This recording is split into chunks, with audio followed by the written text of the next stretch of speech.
रात के 2 बजे थे। मैंने फिर से मोबाइल उठाया और उसकी चैट खोली। ऑनलाइन। दिल एक सेकंड के लिए तेज धड़कने लगा, लेकिन अगले ही पल फिर वही खालीपन, क्योंकि वो ऑनलाइन थी लेकिन मेरे लिए नहीं। मेरा नाम आरव है और ये कहानी है उस लड़की की जिसने मुझे प्यार तो किया, लेकिन शायद उतना नहीं जितना मैंने उसे किया। उसका नाम था रिया। हमारी मुलाकात इंस्टाग्राम पर हुई थी। एक रैंडम रील पर उसने कमेंट किया था, आपकी राइटिंग बहुत डीप है। बस वहीं से बात शुरू हुई। पहले रिप्लाई, फिर डीएमएस, फिर रात रात भर बातें। धीरे धीरे वो मेरी आदत बन गई। तुम इतने लेट तक जागते क्यों हो? उसने एक दिन पूछा। मैं हंसा। अब वजह मिल गई है जागने की। वो चुप हो गई, फिर बोली, पागल हो क्या? लेकिन उस पागल में भी एक सॉफ्टनेस थी जो धीरे धीरे दिल तक उतर गई। हर रात हम बातें करते, कभी सपनों की, कभी भविष्य की। वो मुझे अपने टूटे हुए रिश्ते के बारे में बताती और मैं उसे अपने अधूरे सपने के बारे में। धीरे धीरे हम एक दूसरे के सेफ प्लेस बन गए। लेकिन एक चीज़ थी जो मुझे हमेशा खटकती थी। जब भी मैं उसे मैसेज करता तो अक्सर वो रिप्लाई नहीं करती, लेकिन जब मैं उसका लास्ट सीन देखता वो ऑनलाइन होती थी। पहले मैंने इग्नोर किया, सोचा बिजी होगी, फ्रेंड से बात कर रही होगी, लेकिन फिर ये रोज़ का पैटर्न बन गया। मैं मैसेज करता, वो सीन भी नहीं करती, लेकिन ऑनलाइन हमेशा रहती। एक रात मैंने हिम्मत करके पूछ ही लिया, रिया तुम ऑनलाइन होती हो फिर भी रिप्लाई क्यों नहीं करती? कुछ सेकंड, कुछ मिनट और फिर उसका रिप्लाई आया, हर बार ऑनलाइन होना किसी से बात करने के लिए नहीं होता आरव। मैं चुप हो गया। उस दिन पहली बार मुझे लगा शायद मैं उसके लिए उतना इम्पोर्टेंट नहीं हूँ जितना वो मेरे लिए है। लेकिन प्यार तर्क नहीं सुनता। मैं फिर भी उसी तरह उससे बात करता रहा, उसे गुड मॉर्निंग से लेकर गुड नाइट तक। मैं हर मैसेज में अपना दिल डाल देता और वो कभी कभी बस एक हम से जवाब दे देती। फिर एक दिन उसने कहा, आरव अगर मैं अचानक एक दिन चली जाऊं तो? मैं हंस पड़ा। तुम कोई व्हाट्सएप स्टेटस हो क्या जो गायब हो जाओगी? वो सीरियस हो गई, बस पूछ रही हूँ। उस दिन उसके टोन में कुछ अलग था, जैसे वो कुछ छिपा रही हो या शायद कुछ खत्म होने वाला था। उस रात मैंने उसे मैसेज किया, सो गई क्या? रिप्लाई नहीं आया, लेकिन लास्ट सीन ऑनलाइन। दिल में एक अजीब सी बेचैनी होने लगी। मैंने उसका प्रोफाइल खोला और जो मैंने देखा उसने मेरी पूरी दुनिया हिला दी। उसकी डीपी में वो किसी और लड़के के साथ थी और कैप्शन में था, फाइनली हैप्पी।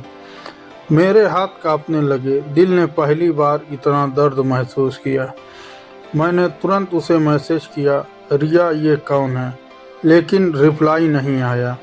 कुछ देर बाद उसका मैसेज आया, आरव हमें बात करनी चाहिए। उस एक लाइन में इतना डर था कि मेरी सांसें रुक गई। आरव हमें बात करनी चाहिए। उसका ये मैसेज स्क्रीन पर था और मेरे अंदर सब कुछ जैसे रुक गया था। दिल बार बार बस एक ही सवाल पूछ रहा था, क्या मैं सिर्फ एक टाइम पास था? मैंने कांपते हाथों से रिप्लाई किया, हाँ बोलो। कुछ सेकंड जो मुझे घंटों जैसे लगे, फिर उसका मैसेज आया। वो जो डीपी में है उसका नाम कबीर है। दिल में जैसे किसी ने धीरे से चाकू घुमा दिया हो, लेकिन फिर भी मैंने खुद को संभाला। अच्छा। और वो टाइप कर रही थी, रुक रही थी, फिर टाइप कर रही थी, जैसे हर शब्द उसके लिए भी आसान नहीं था। वो मेरा एक्स है था और अब फिर से है। मेरी आंखें उस लाइन पर जम गईं, फिर से है। मैंने हंसने की कोशिश की, नाइस, तो मैं क्या था? इस बार उसने जल्दी रिप्लाई नहीं किया। शायद उसके पास इसका जवाब नहीं था, या शायद जवाब था लेकिन कहने की हिम्मत नहीं थी। कुछ देर बाद उसका मैसेज आया, तुम मेरे लिए बहुत स्पेशल हो आरव। मैं हंस पड़ा, लेकिन वो हंसी दिल से नहीं निकली थी। स्पेशल लेकिन इनफ नहीं। वो चुप रही। और उसकी चुप्पी ये ही मेरे हर सवाल का जवाब बन गई। मैंने फिर लिखा, जब वो नहीं था तब मैं था, और अब वो आ गया तो मैं नहीं हूँ। उसने बस एक लाइन लिखी, ऐसा मत बोलो। मैंने फ़ोन नीचे रख दिया और छत को देखने लगा। पहली बार समझ आया, कुछ लोग हमारे लाइफ में परमानेंट नहीं होते, बस टेम्परेरी कंफर्ट होते हैं। लेकिन कहानी यहीं ख़त्म नहीं हुई।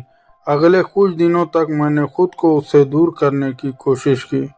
मैसेज कम कर दिए, कॉल्स बंद कर दी, लेकिन दिल वो अभी भी उसी के पास था। और फिर एक रात उसका मैसेज आया, आरव तुम बदल गए हो।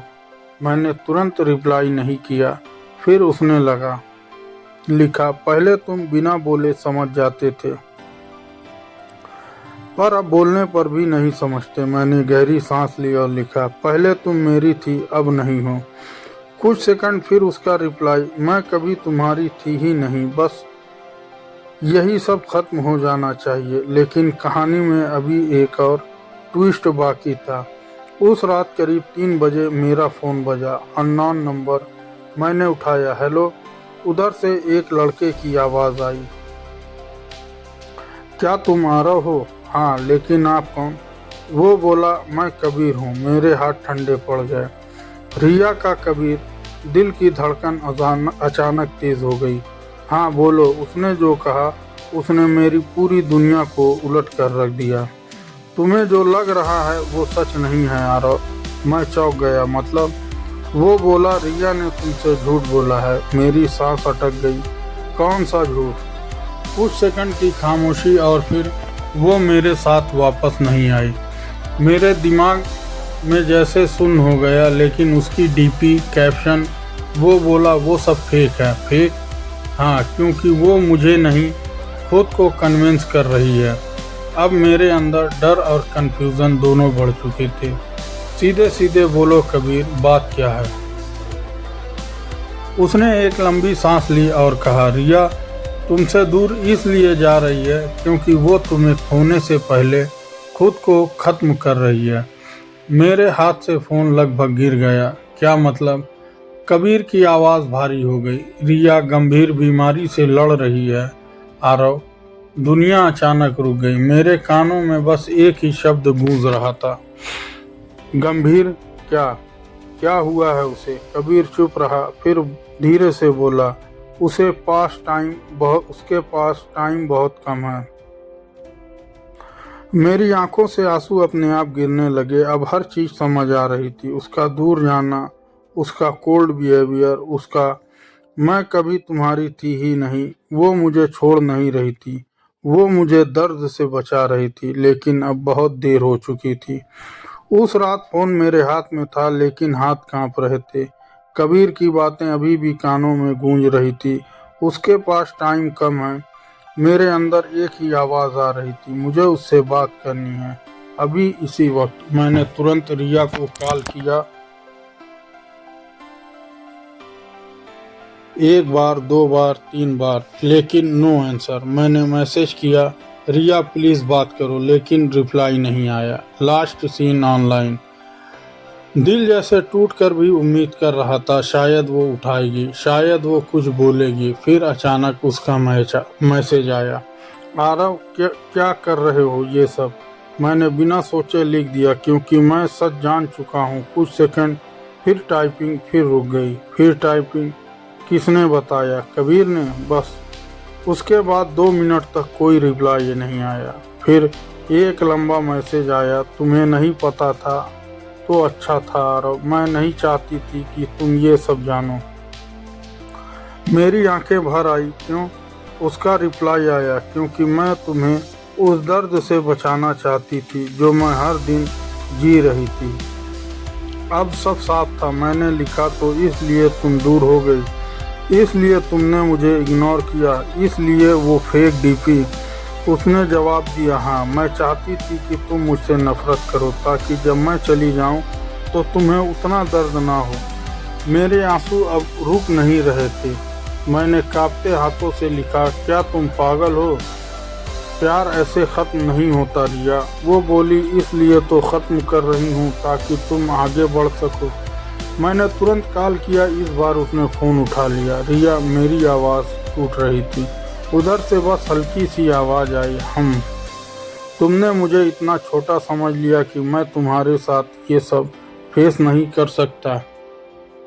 कुछ सेकंड खामोशी, फिर उसकी आवाज़ आई, मैंने तुम्हें बहुत बड़ा समझा, इसलिए मैं तुम्हें इस दर्द से दूर रखा। मेरी सांसें भारी हो गई। मुझे तुम्हारा साथ चाहिए रिया, अंत तक। उधर से हल्की सी आवाज़ आई जिसमें दर्द ज़्यादा था, अंत बहुत पास है यारो। मेरे दिल ने जैसे हार मान ली। कहाँ हो तुम? वो कुछ सेकंड चुप रही, फिर बोली, हॉस्पिटल में। मैं बिना कुछ सोचे रात के 3 बजे सीधे हॉस्पिटल की तरफ भागा। दिल में बस एक ही डर था, कहीं देर ना हो जाए। जब मैं वहां पहुंचा तो आईसीयू के बाहर कबीर खड़ा था। उसने मुझे देखा और धीरे से कहा, तुम आ गए। मैंने बस एक ही सवाल पूछा, वो कैसी है? उसने कहा, नीचे देखते हुए कहा, वो तुम्हारा इंतजार कर रही है। मेरे कदम अपने आप आईसीयू की तरफ बढ़ गए। अंदर वो थी, मशीनों के बीच, कमज़ोर, लेकिन फिर भी वही रिया। मैं उसके पास गया। उसने धीरे से आंखें खोली और मुझे देखा। उसकी आंखों में आंसू थे, लेकिन होठों पर हल्की सी मुस्कान। तुम आ गए। मैंने उसका हाथ पकड़ लिया। हमेशा। उसने धीरे से कहा, देखो तुम फिर भी आ गए। मैंने कितना ट्राई किया था तुम्हें दूर करने का। मैं रो पड़ा। प्यार दूर करने से नहीं जाता। उसने मेरी तरफ देखा। काश टाइम भी नहीं जाता। कुछ सेकंड खामोशियां और फिर उसने धीरे से कहा, एक लास्ट विश है, कुछ भी।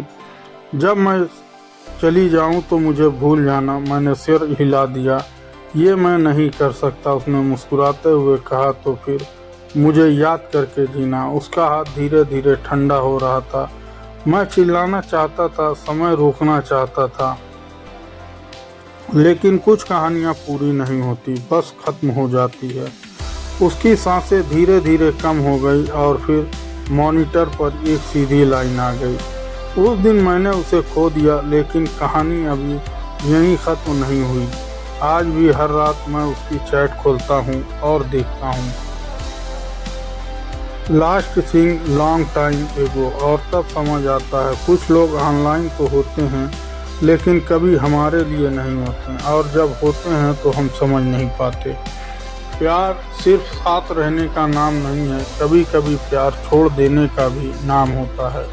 और जो सच में प्यार करता है वो आखिरी सांस तक करता है, चाहे सामने वाला साथ हो या नहीं। अगर आपने कभी किसी को सच में चाहा है तो ये कहानी सिर्फ कहानी नहीं, आपकी सच्चाई है। तो दोस्तों, यह थी हमारी आज की कहानी। अगर आपको पसंद आए तो लाइक कर दें और हमारे चैनल को भी सब्सक्राइब